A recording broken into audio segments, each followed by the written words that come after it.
देखो student, admission of partnership, partner के लिए एडमिशन ऑफ पार्टनर चैप्टर में हम लोग क्वेश्चन नंबर 30A से आगे हम लोग डिस्कस कर रहे हैं आज। इसमें कुछ भी नहीं है। 30A हो सकता है आप लोग बना लिए होंगे, जो लोग ना बनाए हों वो आप समझ लीजिए। देखिए, पार्टनर का एडमिशन जो चैप्टर है ये रिकन्स्टिट्यूशन ऑफ पार्टनरशिप से संबंधित है। आप लोग कई चैप्टर में ऐसे रिकन्स्टिट्यूशन ऑफ पार्टनरशिप पहले पढ़े हैं। अब ये एडमिशन ऑफ पार्टनर भी रिकन्स्टिट्यूशन का एक पार्ट है।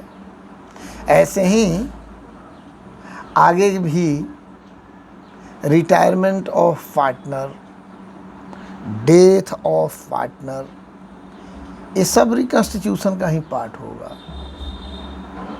ठीक है। और ये जो रिवैल्यूएशन अकाउंट इस क्वेश्चन में बनाना है,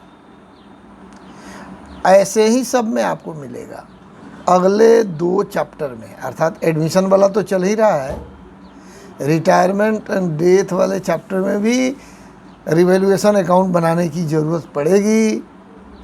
और ये आप ऑलरेडी पढ़ चुके हैं, तो एक ही चीज़ हर जगह लागू होगा, इसलिए घबराने की कोई ज़रूरत नहीं है। बार बार देखिए और इस कंसेप्ट को ध्यान में रखिए। रिवैल्यूएशन अकाउंट एक नॉमिनल अकाउंट है। संपत्तियों और दायित्वों के परिवर्तन के कारण लाभ या हानि हो सकता है। इसको जानने के लिए यह खाता बनाया जाता है, और इसका रिवैल्यूएशन अकाउंट में जो भी लाभ या हानि होगी, इसका संबंध पुराने साझेदारों से होता है। क्योंकि एडमिशन ऑफ पार्टनर में नया पार्टनर जब आता है तो पूंजी देता है, ख्याति के लिए भी उचित रकम देता है, और उसके बाद बैलेंस शीट में जो भी संपत्तियां या दायित्व तो दिखाई देती है, उस सब पर उसका अधिकार हो जाता है, संपत्तियों के प्रति अधिकार होता है, और बैलेंस शीट में लायबिलिटी के प्रति उसका दायित्व हो जाता है। अधिकार से हमारा मतलब कि जो भी संपत्ति बैलेंस शीट में है उसमें उसका हक हो जाता है, क्योंकि वह एक साझेदार बन जाता है। और लायबिलिटी साइड में जितने भी लायबिलिटी हैं उसके प्रति उसके पास दायित्व उत्पन्न होता है। अर्थात हर हालत में उस ऋणों को चुकाने में, दायित्व को चुकाने में उसे भी अपना सहयोग देना पड़ता है। स्टूडेंट, ऐसी स्थिति में जब एक नया साझेदार आता है तो उस तिथि तक के सभी संपत्तियों, सभी दायित्वों के मूल्यों को रिवैल्यूएट किया जाता है, पुनर्मूल्यांकित किया जाता है, और जो भी उस पुनर्मूल्यांकन के परिणाम स्वरूप हानि या लाभ होता है उसे पुराने साझेदारों में उनके पुराने अनुपात में बांट दिया जाता है। तो यही है रिवैल्यूएशन अकाउंट। इसमें पहले बहुत समझा चुके हैं। चलिए, ये क्वेश्चन आप डायरेक्ट पढ़ोगे ना। 3 बिल्डिंग बढ़ गया, प्लांट बढ़ गया तो बढ़ गया, जितना से बढ़ा उतना लिख लिए।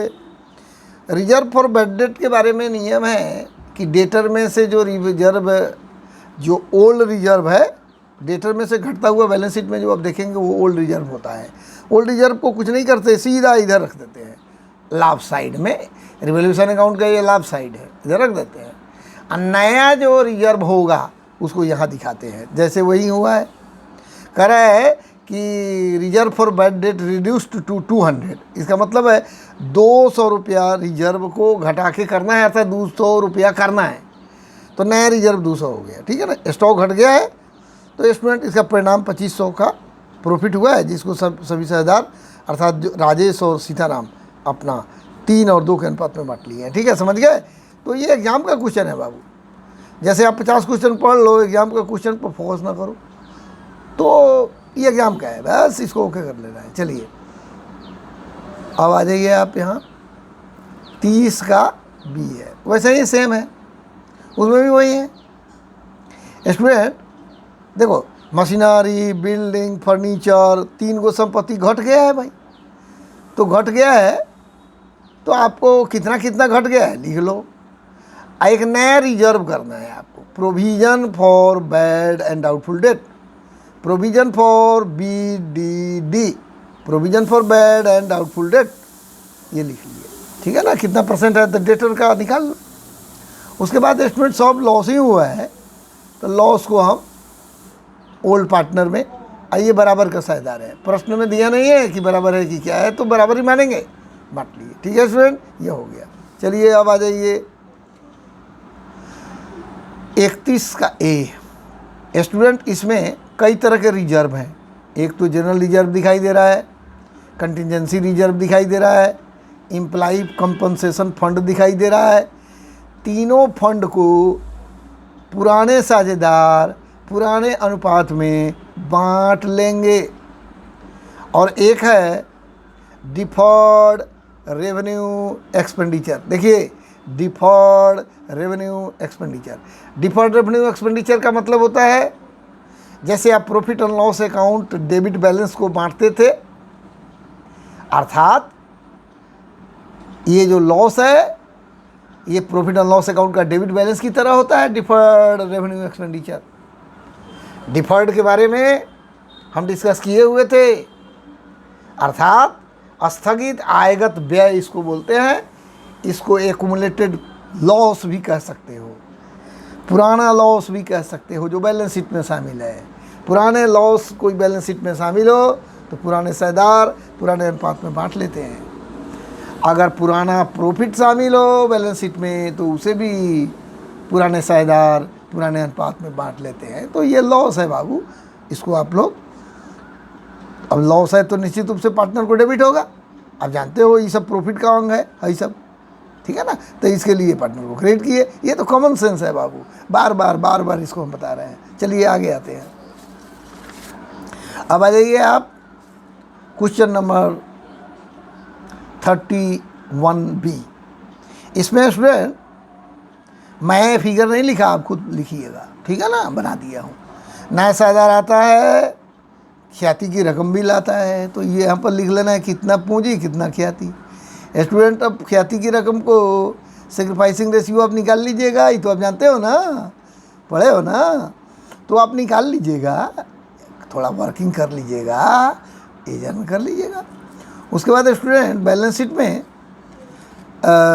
एडमिशन के समय पर जनरल रिजर्व भी है, अब प्रॉफिट एंड लॉस अकाउंट भी है। प्रॉफिट एंड लॉस अकाउंट का एक क्रेडिट बैलेंस को बोलते हैं, अर्थात जब बैलेंस ना दिखाई दे तो हम उसको लाभ ही भाग मानेंगे। तो जनरल रिजर्व भी है, प्रॉफिट एंड लॉस भी है, दोनों को बांट दो, ओल्ड अनुपात में बांट दो।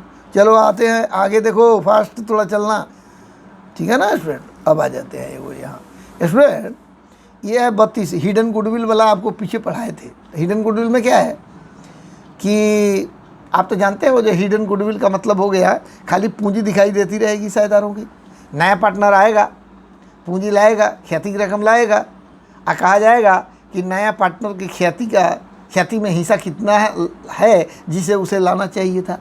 मान लो नया पार्टनर आता है, पूंजी लेके आता है, अब पुराने पार्टनर का भी पूंजी है, सिर्फ पूंजी ही पूंजी दिखाई दे रहा है, और गुडविल कितना उसको लाना चाहिए नया पार्टनर को, तो ये तो है नहीं।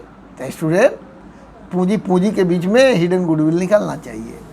हिडन गुडविल निकालने के लिए फॉर्मूला तो आपको पहले पढ़ाए थे, लेकिन अब देख लीजिए। Firm total capital according to new partner share. Student 8 lakh पूंजी ला रहा है और 1/4 हिस्सा ले रहा है, लेकिन जब फर्म की पूंजी नए पार्टनर के अनुसार निकालोगे तो 4/1 कर दोगे, अर्थात 32 लाख। एक्चुअल पार्टनर्स कैपिटल, अब एक्चुअल पार्टनर कैपिटल में ए का कैपिटल, बी का कैपिटल, कौन है ये, सोनाली का कैपिटल, रूपाली का कैपिटल, और राखी का कैपिटल। एक्चुअल टोटल कैपिटल जब निकालोगे ना पार्टनर का, तो टोटल कैपिटल उनका कितना है। तो अब यहाँ हम देख रहे हैं सोनाली का कैपिटल। स्टूडेंट, सोनाली का तो 6 लाख कैपिटल है,